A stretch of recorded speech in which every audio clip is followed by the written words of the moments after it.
गीतेवर गप्पाच्या 7व्या सत्रात इंटरव्हल नंतर सर्वांचं परत एकदा मनःपूर्वक स्वागत. आपण विपिनचा प्रश्न चर्चेला घेतला होता. बरीचशी चर्चा त्याच्यावरची पूर्ण झाली होती आणि आपण फक्त शेवटचा भाग ठेवला होता, की मा शुच, मी तुला सर्व पापांपासून मुक्त करीन. याचा खरा अर्थ काय? तर नॉन अटॅच्ड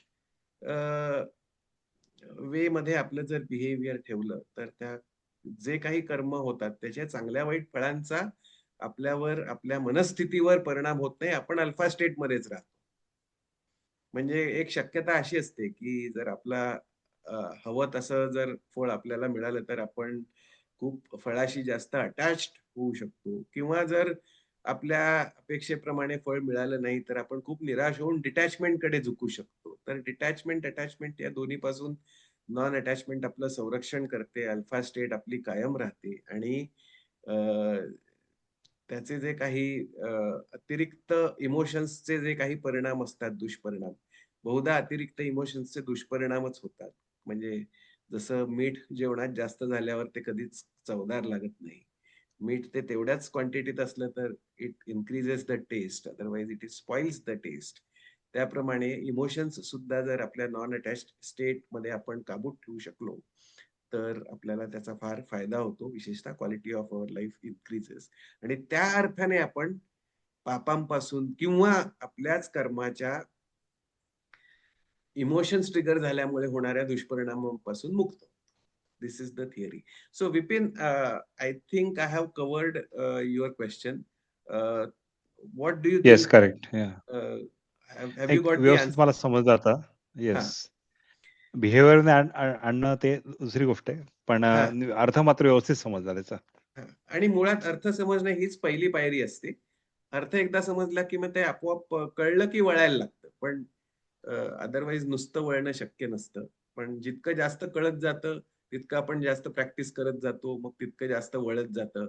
असा एक पॉझिटिव्ह स्पायरल क्रिएट होऊन शेवटी ते ऑटोमॅटिक होतं सबकॉन्शियस माइंडला, बरोबर. ज्याची आपण आता चर्चा करणार आहोत या सत्रात. सुरेंद्रचा तो प्रश्न आहे. पण तिथे आपण हां. पोचतो निश्चितपणे, आणि त्या दृष्टीने सतत प्रयत्न, म्हणजे जसं ड्रायव्हिंग शिकायला एकदा सुरुवात केली की सुरुवातीला किती कठीण वाटलं तरी हळूहळू आपण पॉझिटिव्ह स्पायरल तो बिल्ड करून we become expert drivers. So likewise, it is the same biological process that is involved here, and we definitely get to our goal. So the more committed you are, the sooner you will reach the goal. तर ते सगळं correct. होतं. So I guess we can move on to your next question, right? हां. Next म्हणजे I think it is also related to that की do the right thing and in the right way. Hmm. तर आता ह्याच्यामध्ये what is right in the given circumstances किंवा what is right way Hmm. To achieve whatever we we wish to. म्हणजे this is day to day लाईफमध्ये काही पण असू शकतं ना, की आपल्याला एक आज माझं काम पूर्ण करायचंय, मॅच जिंकायची, एवढे रन्स करायचे तेवढ्या ओव्हर्समध्ये किंवा एखादं सिच्युएशन कोणाचं तरी प्राण वाचवायचे आहेत, like fire fighting situation. Hmm. तर त्यासाठी what is the right way and what is the right thing to do. Hmm. तर म्हणजे कुठेतरी आपल्याला समोर एक गोल असतं, की मला हे करायचंय, हे Hmm. अचीव्ह कर त्यासाठी तो राइट वे असतो. It Hmm. May not be the right way for something else, some other action. म्हणजे Yes. सपोज 100 रन्स मला करायचे आहेत, तर हा माझा राइट वे आणि 150 करायचे तर right way would be different. Yes. तर that goal sets my action. What Yes. Is the right for that. So तर त्याच्यात मग एक आपलं फळ किंवा आपण हे म्हणतो त्याचा आपण म्हणतो त्याचा परिणाम त्याच्यावर येतोच ना आपल्या ॲक्शन्समध्ये. So Surendra has done a very nice thing by differentiating between the outcome and the intent. The goal is connected with intent, and outcome is what we call as phala. This is what we get after having performed the action. So they are two different things. It is very important, and it is absolutely right that intent decides what is the right thing to do, but हं. outcome does not and should not decide the right thing to do. So प्रत्येक पूजेपूर्वी, म्हणजे हिंदू धर्मात जर तू बघितलंस तर प्रत्येक पूजेपूर्वी सगळ्यात पहिली गोष्ट काय करतो, तर तो पूजेचा यजमान असतो, तो संकल्प सोडतो. म्हणजे तो म्हणतो, की मला अमुक, अमुक, अमुक साध्य करायचंय म्हणून ही मी पूजा करतो. आणि तो संकल्प डोळ्यासमोर ठेवून त्याप्रमाणे ती पूजा इष्टदेवतेची केली असता. आता इष्टदेवतेची पूजा करणं म्हणजे काय? तर effectiveness. Do the right thing. इष्टदेवता म्हणजे काय? ती जी कर्मदेवता असते, त्यात जी योग्य ऑप्शन असते ती चूज करणं पहिलं मेंटली, की मला इंजिनियर जर व्हायचं मी ठरवलं, तर मला IITत जायचंय. मी IITत जाऊन शिकणार इंजिनिअरिंग, किंवा जर मला टेनिस शिकायचं असलं, तर मी विजय अमृतराज अकॅडमीमध्ये मला हा इंटेंट पाहिजे. मग त्याप्रमाणे जसं आपण प्रवासाला निघताना डेस्टिनेशन ठरवतो की नाही, गुगल हम्म. मॅप्समध्ये तुम्हाला जर गुगल मॅपचा चांगला उपयोग करायचा असला, तर तुम्हाला काय लागतं? एकतर तुम्ही करंट लोकेशन लागतं. If you don't know the current location on a given map, that map is useless. You are here हे सगळ्यात पहिलं एस्टॅब्लिश करावं लागतं.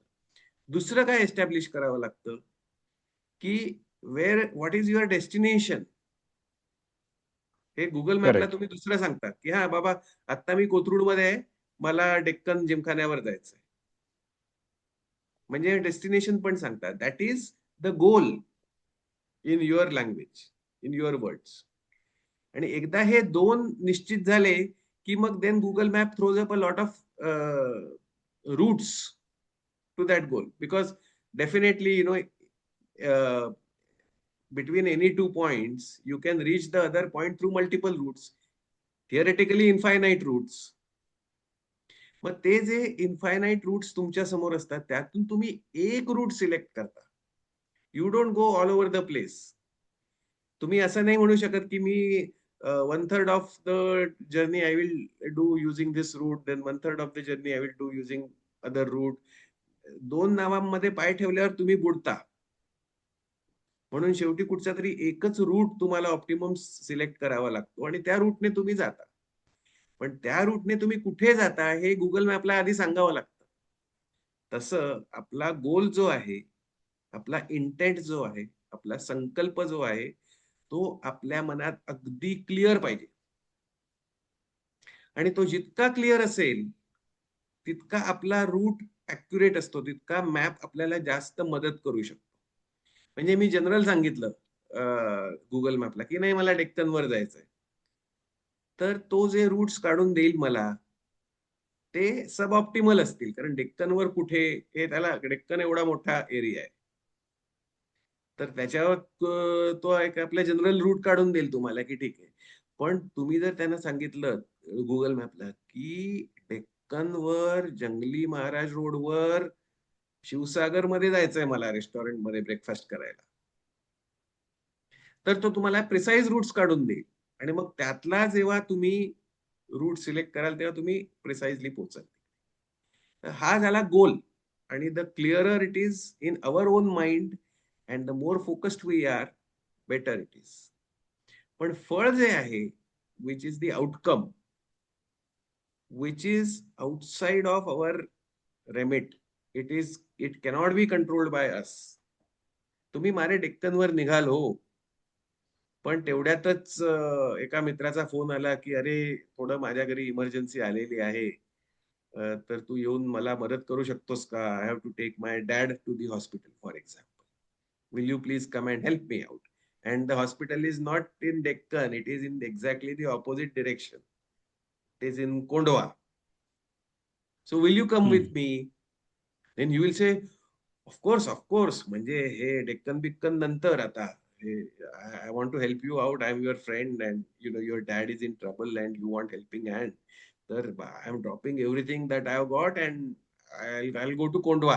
I come to Kondhwa with you. मी कार घेऊन येतो, तू तयार राहा. आपण पटकन तुझ्या बाबांना कारमध्ये बसवू आणि जाऊ कोंडव्याला. सो व्हॉट इज द फळ here, what is the outcome here, in spite of the intent?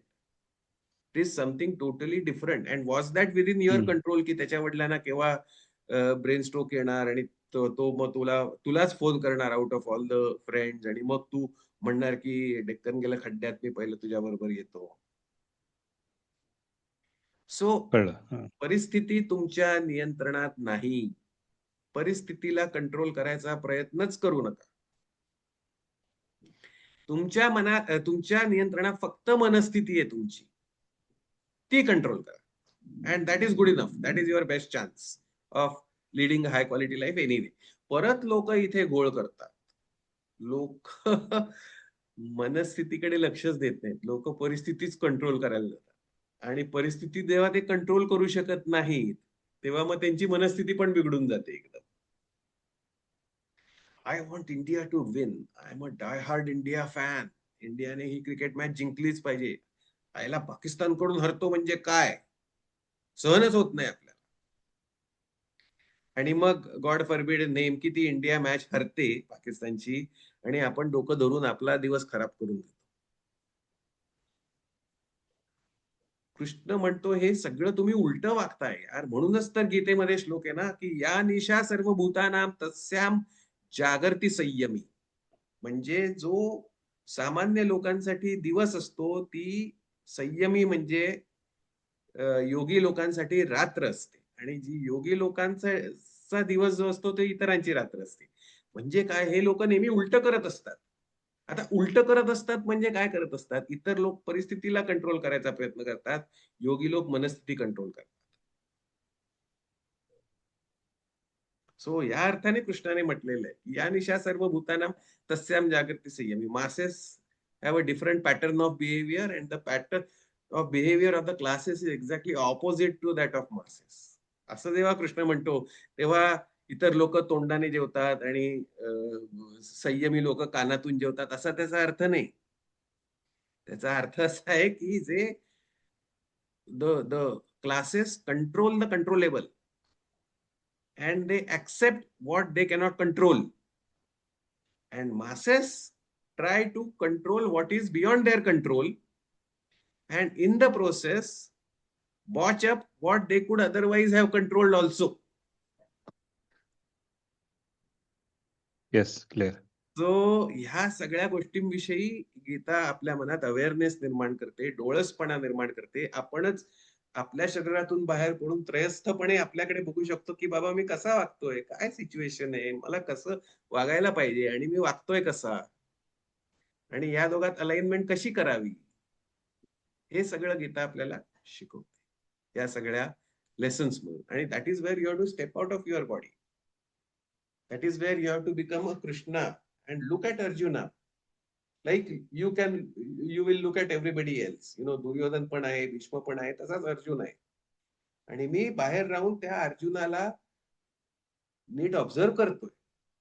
आणि मग त्या अर्जुनाकडून जे त्या प्रसंगात योग्य आहे ते करवून घेतोय. And that is how I am doing justice to the character that I am playing in this drama. By being my own best friend. पण बेसिकली गोल आणि फळ किंवा इंटेंट आणि आउटकम याच्यात. आउटकम. हो. अँड क्लिअर थँक्यू झालं. Surendra for highlighting this yes. Upfront. That was a very good input. Thanks. आणि आता दुसरा, आता याच संदर्भात एक प्रश्न म्हणा किंवा एक थॉट आहे की corporate world focuses more on results. म्हणजे ऑल्दो इंटेन्शन असतं चांगलं काम करायचं, but the stress is created because all the focus is on the result. Yes. So I don't know whether it is really practical to say this in the corporate world की results शी आम्ही attach नाही राहणार, we will do our best. नाही, तर there is a slight difference there which I would like to highlight. It is not about results or no results. It is about intent and outcome.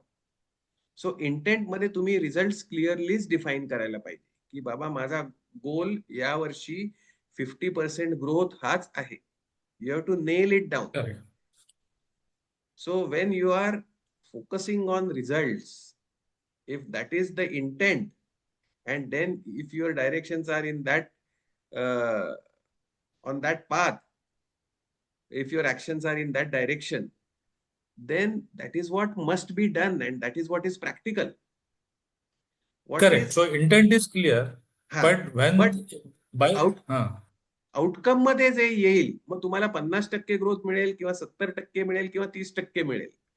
That is outside your control. There are so many other exactly. forces in the market which are dictating that outcome. So rather than letting your emotions go wild after getting the outcome, look at it in perspective. 70% मिळाला तर फार उड्या मारू नका. Market अनुकूल आहे, Hmm. देवाची कृपा आहे. 50% एम केले पण 70% मिळाले. देवा अशीच माझ्यावर कृपा ठेव. सगळे फोर्सेस असेच अलाइंड राहू देत मला, मार्केट फोर्सेस. म्हणजे पुढच्या वेळेस मी असंच I will exceed my own expectations. इतपतच celebration. Let your celebrations be in that perspective.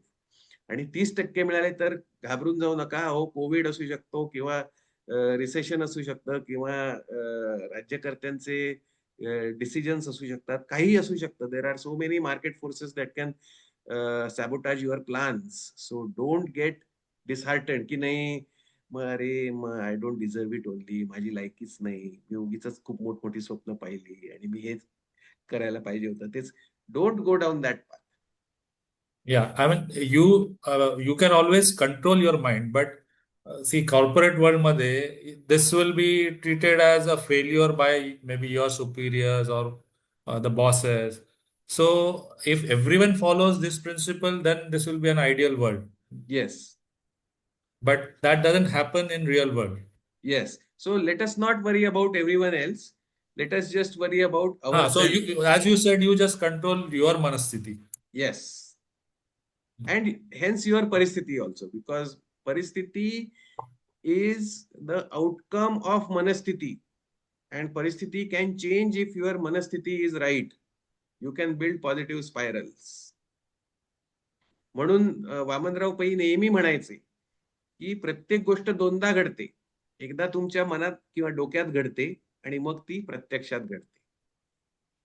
म्हणजे आपण व्हिज्युअलायझेशन टेक्निक्स वगैरे जे बघितलेत, थोडीफार चर्चा केली त्याच्यावर, की ऑलिम्पिक ऍथलीट्स वगैरे they imagine that they are standing on the podium and they are bowing down to accept the gold medal and then they are standing erect and the national anthem is being played. म्हणजे हे मी लिएंडर पेसच्या पण तोंडून ऐकलेलं आहे की when he won that Olympic medal in tennis for India, he was the first one to do that. त्यावेळेला तो म्हणाला की म्हणे मी व्हिज्युअलाइज करायचो की there is confetti everywhere and I am just standing on the podium and national anthem is playing in the background. हे सगळं त्याच्या डोक्यात पहिलं घडलं, तेव्हा ते प्रत्यक्षात घडलं. आणि जेव्हा आपण अशी मनस्थिती कंट्रोल करू आणि सेट राईट करू, तेव्हा मग परिस्थिती हळूहळू हळूहळू बदलायला लागून मनस्थितीशी आपोआप align. So let us not worry about everybody else or an ideal utopian world. कारण आयडियल वर्ल्ड असतं तर कुरुक्षेत्रावर युद्धच झालं नसतं. पण आता होतंय युद्ध. So you have to face that situation. तर मग त्या सिच्युएशन मध्ये as Arjuna what is the best I can do, ते अर्जुनाने बघा. तसं कॉर्पोरेट वर्ल्ड मध्ये there are many things that are not ideal obviously, like the real world, because corporate is real world. पण तिथे आपलं पात्र आपण बरोबर खेळतोय की नाही, आपण आपला स्वधर्म करतोय की नाही, आपण सगळ्या स्टेक होल्डर्सच्या इंटरेस्ट मध्ये काम करतोय की नाही, की आपण कस्टमरलाच जास्त भाव देतोय, की आपण एम्प्लॉईजनाच फक्त जास्त भाव देतोय, की आपण शेअर होल्डर्सनाच फक्त मनात ठेवलेलं आहे. असं नाही. सगळ्यांना, सगळे, everybody can win. Customers can win, employees can win, share holders will get a fantastic ROI. हा विश्वास ठेवून त्या दिशेने, त्या फोकसने, त्या इंटेंटने जर प्रयत्न करत राहिलं तर मग आउटकम हळूहळू start aligning with the intent.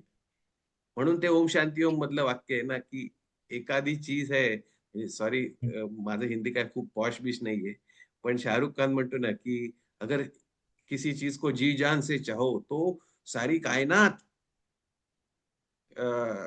उसको आपके लिए आपकी हेल्प करती है. मतलब the entire universe conspires to fulfil your objectives और इंटेंट्स और goals if you are serious enough, committed enough, and right enough about setting those goals. So Vipin, is this discussion enough, or do you want to touch some other aspects, or should we move on? Maybe we can move on. It's quite clear now. Thanks. Okay, great. Yeah, yeah. So we will now come to Surendra's question, which is, some discussion around different parts of our mind and what is their interrelationship, what is the interconnection, and how can we make our mind work for us. Because again, ya nisha sarvabhutanam tasyam jagrati संयमी. What is the difference between classes and masses? For masses, mind is their worst enemy. And for classes, mind is their best friend. So that is the difference. These people are able to understand mind. These people are able to regulate mind. And these people are able to bring mind on their side of the table and make it work. And mind is so powerful. Mind is far, far, far more powerful than body. Body is gross. At very material level. मी एक 10 किलोच वजन उचलू शकतो किंवा 25 किलोच उचलू शकतो, what ever. पण माइंडला तर तशी ना टाइमची लिमिटेशन्स आहेत, ना स्पेसची लिमिटेशन्स आहेत. माइंडला कसलीच लिमिटेशन्स नाही. So mind is infinitely more powerful. आणि त्या माइंडच्या पॉवरचा उपयोग कसा करून घ्यायचा एकदा कळलं ना, की मग तुमच्या हातात गुरुकिल्लीच आली ना, तुमच्या आयुष्याची, तुमच्या यशाची, तुमच्या आनंदाची. So that is the trick. That is where this question becomes important and understanding its answer becomes relevant to our lives. So ह्या प्रश्नाचं उत्तर देण्याच्या आधी मी एक साधी गोष्ट आपण जी बालपणी वाचलेली आहे अनेक वेळा परहॅप्स, ती गोष्ट परत एकदा हे करतो. अल्लाउद्दीन आणि जादूचा दिवा. सो अल्लाउद्दीन आणि जादूचा दिवा ही गोष्ट आपण वाचलेली आहे. त्याच्यात आपल्याला आपण वाचलेलं आहे की अल्लाउद्दीन नावाचा एक अतिशय गरीब आणि असा लुकडा माणूस असतो. त्याला काही फारसं म्हणजे पॉवर्स नसतात त्याच्याकडे, ना स्टेटस असतं, ना काही मोठं पद असतं किंवा काही, अगदी नॉर्मल सामान्य माणूस असतो, कॉमन मॅन टाइप्स. तर त्याला एकदा जादूचा दिवा मिळतो आणि तो जादूचा दिवा घासल्यावर एक त्या जादूच्या दिव्यातून राक्षस समोर उभा राहायचा आणि तो म्हणायचा की master, your wish is my command. म्हणजे तुम्ही मला काय हवं ते सांगा आणि ते मी तुम्हाला देईन. आणि मग त्या राक्षसाचा उपयोग करून, त्या जादूच्या दिव्याचा उपयोग करून अल्लाउद्दीन मग पुढे राजकन्येशी लग्न करतो, मग त्या प्रदेशाचा राजा होतो आणि ही लीड्स अ फॅन्टॅस्टिक लाईफ. ही गोष्ट आपण ऐकलेली आहे. ती गोष्ट इथे आता मी उद्धृत करण्याचं एवढं एकच कारण की आपलं जे माइंड आहे किंवा मन आहे, त्याचे अल्लाउद्दीन सारखे 2 कॉम्पोनेंट्स आहेत. अल्लाउद्दीनच्या गोष्टीमधल्या. आपल्या माइंडचा एक कॉम्पोनेंट आहे तो अल्लाउद्दीन आहे आणि दुसरा कॉम्पोनेंट आहे तो जादूच्या दिव्यातला पॉवरफुल राक्षस आहे. आता त्या कॉम्पोनेंट्सना काय म्हणतात आणि त्यांची कॅरेक्टरिस्टिक्स काय, त्यांची फंक्शनॅलिटी काय आणि त्यांची इंटर रिलेशनशिप कशी असते आणि ती आपण कशी बदलावी की जेणेकरून Alauddin common man to king होईल, हे आता बघू. तर आपल्या मनाच्या अल्लाउद्दीन कंपोनेंटला आपलं कॉन्शियस माइंड म्हणतात आणि आपल्या मनाच्या जिनी कंपोनेंटला किंवा राक्षस कंपोनेंटला आपलं अनकॉन्शियस माइंड म्हणतात. So 2 very basic parts of our mind, conscious mind आणि अनकॉन्शियस माइंड. आणि त्याचा आता दुसरा आणखी एक मेटाफर देतो ते समजायला, की सीपीयू जसं एखाद्या कम्प्युटरचं असतं ना, सेंट्रल प्रोसेसिंग युनिट, त्याच्यामध्ये जी मेमरी असते किंवा सीपीयूलाच आपण कॉन्शियस माइंड म्हणू कम्प्युटरचं, की त्याच्यात जे प्रोग्राम्स चालत असतात ते त्यावेळेला ऍक्टिव्ह असतात आणि त्यावेळेला फंक्शन करत असतात. आणि कम्प्युटरचं अनकॉन्शियस माइंड कोणतं? तर त्याच्या कम्प्युटरवर असलेली इतर मेमरी, हार्ड डिस्क म्हणू किंवा इतर मेमरी, जिथे खूप जास्त इन्फॉर्मेशन, प्रोग्राम्स, डेटा हे सगळं स्टोर्ड असतं, आणि इंटरनेट, हे सगळं मिळून कम्प्युटरचं अनकॉन्शियस माइंड तयार होतं. आता कॉन्शियस माइंडचे कॅरेक्टरिस्टिक बघू. तर as the names it self suggest, conscious mind हे ऍक्टिव्ह असतं कायम. Our attention is our conscious mind. म्हणजे कसं की एखादा खूप मोठा टेरेन असावा किंवा भूप्रदेश असावा आणि सर्च लाईट तो अंधारात असावा, गुडूप, त्यामुळे काहीच दिसत नसावं, पण आपण एखादा सर्च लाईट मारला आणि तो सर्च लाईट असा असा फिरवत राहिलो त्या संबंध टेरेन, तर आपल्याला कधी त्या भूप्रदेशावर असलेलं मंदिर दिसेल, कधी त्या मंदिराच्या शेजारी असलेली शाळा दिसेल, कधी त्या शाळेसमोरचं मोठं ग्राउंड दिसेल. असं वेगवेगळं, म्हणजे त्या सर्च लाईट ज्याच्यावर फोकस्ड आहे तो एरिया आपल्याला दिसेल, त्या भूप्रदेशावर खूप वेगवेगळ्या गोष्टी असल्या तरी. बरोबर की नाही? तसं आपल्या माइंडचा एक्सपॅन्स कितीही मोठा असला तरी कॉन्शियस माइंड, किंवा आपलं साध्या शब्दात सांगायचं तर अटेन्शन, जिथे फोकस्ड असतं तेवढा एरिया त्या वेळपुरता आपल्याला दिसतो किंवा ऍक्टिव्ह असतो. म्हणजे कसं, आता माझं कॉन्शियस माइंड गीतेविषयी बोलण्यावर फोकस्ड आहे. आता तुमचं कॉन्शियस माइंड गीतेविषयी ऐकण्यावर फोकस्ड आहे. आता तुम्ही काल ओडिसी पिक्चर बघितला असेल, स्पायडरमॅन पिक्चर बघितला असेल, पण आता तिकडे तुमचं लक्ष नाहीये, कारण सर्च लाईट तिकडे गेलेलाच नाहीये, अटेन्शन तिकडे गेलेलंच नाही. आता तुमचं अटेन्शन विशिष्ट गोष्टीवर कॉन्सन्ट्रेटेड आहे. त्यामुळे तो जो ऍक्टिव्ह एरिया आहे किंवा ते जे अटेन्शन आहे त्याला कॉन्शियस माइंड म्हणतात. आणि तो अल्लाउद्दीन, आता अल्लाउद्दीनचं वैशिष्ट्य काय, की तो त्याला हवे ते डिसिजन घेऊ शकतो. म्हणजे तो राक्षसाला हेही सांगू शकतो की जा त्या राजकन्येला उचलून आण आणि माझ्याशी तिचं लग्न करून दे. किंवा तो त्या राक्षसाला हेही सांगू शकतो की ज्या जादूगाराने तुला शोधून काढलं ना, त्या जादूगाराला जाऊन ठार मार, म्हणजे तो जादूगार हा दिवा माझ्यापासून घेण्याचा कधी प्रयत्न करणार नाही आणि मी पण निश्चिंतपणे झोपू शकेन. काही सांगू शकतो. It is up to Alauddin. This is where the free will is. Free will is connected with conscious mind. Consciously we can decide anything at any time. Consciously we can train our attention on anything or anybody or any subject at a given point in time. जसं की अल्लाउद्दीन काही सूचना देऊ शकतो त्या राक्षसाला. So that is the first characteristic of the conscious mind. आता अल्लाउद्दीनचं दुसरं वैशिष्ट्य काय, की तो सांगेल खूप की बाबा राजकन्येला उचलून आण किंवा माझ्यासाठी एक महाल बांध किंवा काही कर, पण ते स्वतः करण्याची अल्लाउद्दीन मध्ये ताकद नाही. He is feeble, he is frail, he is weak, he cannot execute his own wishes. तसं आपलं कॉन्शियस माइंड हे, त्याची ताकद काही नसते. सो आज्ञा देण्याचं काम कॉन्शियस माइंड करतं, सूचना देण्याचं काम कॉन्शियस माइंड करतं, इंटेंट हे करण्याचं काम कॉन्शियस माइंड करतं. एक्झिक्युशनची पॉवर सबकॉन्शियस माइंडकडे असते. So subconscious mind is very, very, very powerful. Or unconscious mind is very, very, very powerful. म्हणजे कसं, की एका आईसबर्गचं उदाहरण घेऊया. If you look at iceberg, only the tip of the iceberg can be seen.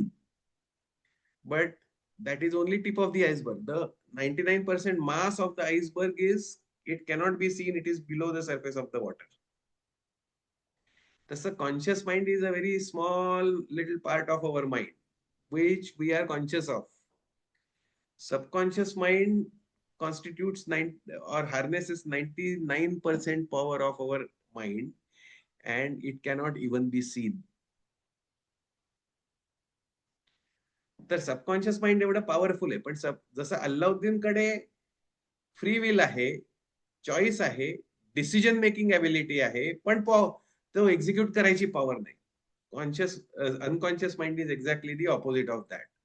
Unconscious mind has infinite power, It can literally do anything, but it cannot decide. काय करायचं हे unconscious mind ठरवू शकतच नाही, ती फॅकल्टीच नाही त्याच्याकडे. At the same time, unconscious mind is very, very, very obedient, very loyal. आणि जे अल्लाउद्दीन सांगतो तेच तो करतो. It does not question. No questions asked. It cannot question. It cannot decide. It can only execute जे सांगण्यात येत आहे. So that is the characteristic of the unconscious mind. म्हणून अल्लाउद्दीन आणि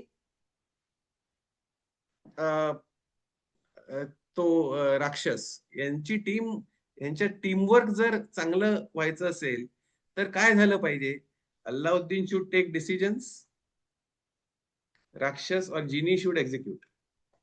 आणि जेव्हा give the decision, execute, intent execution हे जेव्हा एका रेझोनन्स मध्ये चालतं, टँडम मध्ये चालतं, तेव्हा चमत्कार होतात. तेव्हा राजकन्येचं लग्न एका सामान्य माणसाशी होतं. तेव्हा महालच्या महाल बांधून निघतात की असे महाल जगात कुठेच अस्तित्वात नाहीत. किंवा अल्लाउद्दीन राजा होतो एका सामान्य माणसापासून. पण जेव्हा परत गडबड होते ना त्यांच्या फंक्शनॅलिटी मध्ये, Wien you delegate decision making to subconscious mind and when you consciously put in effort to execute that, तिथे गडबड होते आणि सगळं उलट होतं. अगेन या निशा सर्व भूतानाम तस्याम जागृती संयम. आता एक विचारू का? हा go ahead. Unconscious mind and subconscious mind, are they, I mean, is there a subtle difference between the two का two interchangeably वापरतोस ते? Great question, great. And that is exactly where I was coming to next. आता या unconscious माइंडचे दोन भाग पडतात. एका भागाचं नाव आहे सबकॉन्शियस माइंड आणि दुसऱ्या भागाचं नाव आहे सुपर कॉन्शियस माइंड. म्हणजे कम्प्युटरचं आपण उदाहरण घेतलं ना, तर त्याच्यात आपण काय म्हटलं की कम्प्युटरच्या हार्ड डिस्कवर जो डेटा आहे that is also part of unconscious mind of the computer. आणि इंटरनेटचा जो डेटा आहे that also is part of unconscious mind. So computer's unconscious mind has two parts: data on the hard disk and data on the internet. Thus our unconscious mind also has two parts: subconscious mind, which is local to our personality, and it is between these 2 ears, whatever is there in between these 2 ears, and superconscious mind, which is the internet, which is everything that is outside of these 2 ears. So that is the difference. They are not interchangeable. Subconscious mind is a subset of unconscious mind, and superconscious mind is the other part of unconscious mind. So actually speaking, mind चे 3 parts झाले. Conscious mind, which is Allahuddin. Subconscious mind, which is local data. आणि super conscious mind, which is global data.